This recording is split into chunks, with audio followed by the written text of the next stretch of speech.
شروع اللہ کے نام سے جو بڑا مہربان نہایت رحم کرنے والا ہے۔ حضرت اسرائیل علیہ السلام نے بارگاہ رب العزت میں عرض کی، اے مولا کریم، میں نے لاکھوں لوگوں کی جانیں قبض کی ہیں، مگر دو جانیں ایسی ہیں کہ جنہیں قبض کرتے وقت مجھے بڑا ہی صدمہ اور افسوس ہوا ہے۔ میں نے تیرے حکم کی تکمیل ضرور کی مگر نہایت ہی دکھ کے ساتھ، اور وہ دو ایک ماں اور ایک بیٹا تھا۔ واقعہ کچھ اس طرح ہے کہ ایک جہاز غرق ہو گیا تھا اور ایک عورت اپنے شیر خوار بچے کے ساتھ ایک تختے کا سہارا لینے میں کامیاب ہو گئی۔ تختہ دریا میں بہہ رہا تھا اور ماں اور بیٹا اس پر سوار تھے۔ اے مولا کریم، اچانک تیرا حکم ہوا اور میں نے ماں کی جان اس تختے پر نکال لی۔ میرے لیے پریشان کن بات یہ تھی کہ ماں مر چکی ہے، اب بچے کا کیا حشر ہوگا؟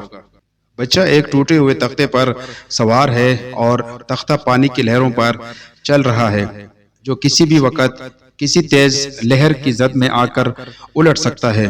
بچے کے لیے نہ خوراک کا انتظام ہے نہ کسی نگران کا بندوبست ہے۔ بچے کے لیے نہ خوراک کا انتظام ہے نہ کسی نگران کا بندوبست ہے۔ دریا کے کنارے دھوبی کپڑے دھو رہے تھے۔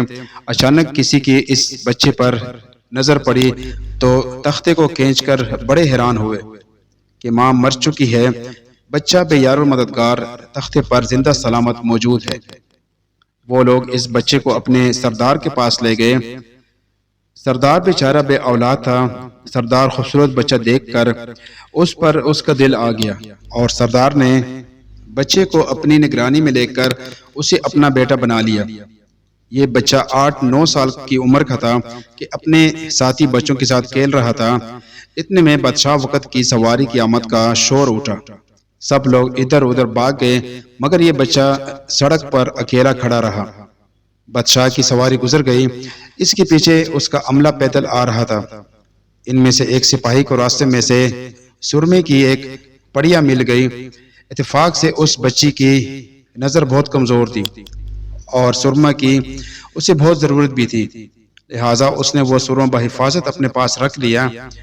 آنکھوں میں لگانے سے پہلے اس سے خیال آیا کہ یہ سرما کوئی تکلیف نہ پہنچائے۔ لگانے سے پہلے کسی دوسرے شخص پر آزما لینا چاہیے۔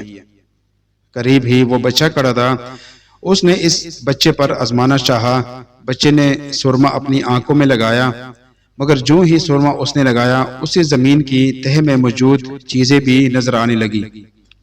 اس نے دیکھا کہ زمین کے اندر بہت سے خزانے پوشیدہ ہیں۔ بچہ ہوشیار تھا، اس نے چیخنا چلانا شروع کر دیا کہ سرما لگانے کی وجہ سے میری آنکھوں میں سخت تکلیف پیدا ہو گئی۔ بچہ سرما کی پڑیا اٹھا کر گھر پہنچا اور خوشی خوشی باپ کو سارا واقعہ سنایا۔ سردار بڑا خوش ہوا۔ باپ نے کہا کہ ہمارے پاس آدمی بھی ہیں اور گدے بھی ہیں، تم سرما لگاؤ، ہم تمہارے ساتھ چلتے ہیں، جہاں کہیں خزانے پاؤ ہمیں بتاؤ، ہم نکال لیں گے۔ چنانچہ ایسا ہی ہوا۔ بچے کے بتانے پر وہ لوگ خزانہ نکالنے لگے اور تھوڑی ہی عرصے میں امیر بن گئے۔ بچہ جوان ہوا تو اس نے پرزے نکالنے شروع کیے۔ ان کے پاس دولت کی فراوانی ہو گئی۔ زمین کے تمام خزانے اس کے نظروں کے سامنے تھے۔ اس نے آہستہ آہستہ بہت سے آدمی اپنے ساتھ ملا لیے۔ اس کے بعد تمام سرداروں کو ادھر ادھر کر دیا اور خود سردار بن گیا۔ آخر نوبت یہاں تک پہنچی کہ اس نے بادشاہ کے ساتھ بھی ٹکر لے لی اور اسے مغلوب کر کے خود بادشاہ بن گیا۔ اس بچے کا نام شداد تھا اور یہ وہی بچہ تھا جس کی ماں تختے پر ہی مر گئی تھی اور یہ اکیلا دریا کی لہروں کے ساتھ بہہ رہا تھا۔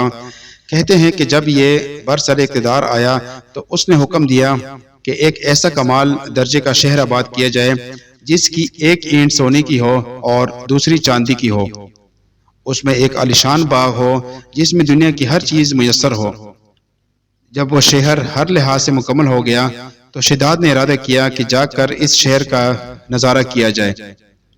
چنانچہ وہ شہر کو دیکھنے نکلا۔ ابھی وہ دروازے تک ہی پہنچا تھا کہ حضرت اسرائیل علیہ السلام کو حکم ہوا اور اس نے وہیں اس کی روح قبض کر لی۔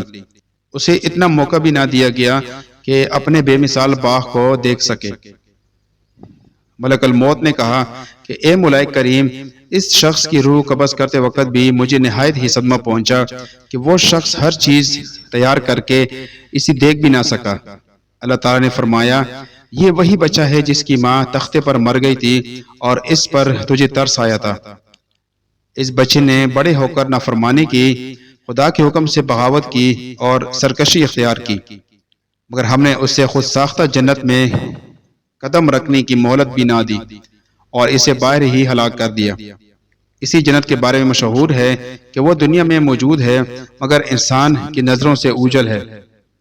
امیر معاویہ رضی اللہ عنہ کے زمانے میں ایک صحابی کا اونٹ گم ہو گیا تھا۔ وہ اونٹ کی تلاش میں کہیں اس علاقے میں جا نکلا تو اللہ تعالیٰ نے اس سے وہ سب کچھ دکھلا دیا تھا۔ وہ صحابی وہاں کی کوئی نشانی بھی ساتھ لایا تھا۔ اس صحابی نے یہ واقعہ امیر معاویہ کے پاس بیان کیا۔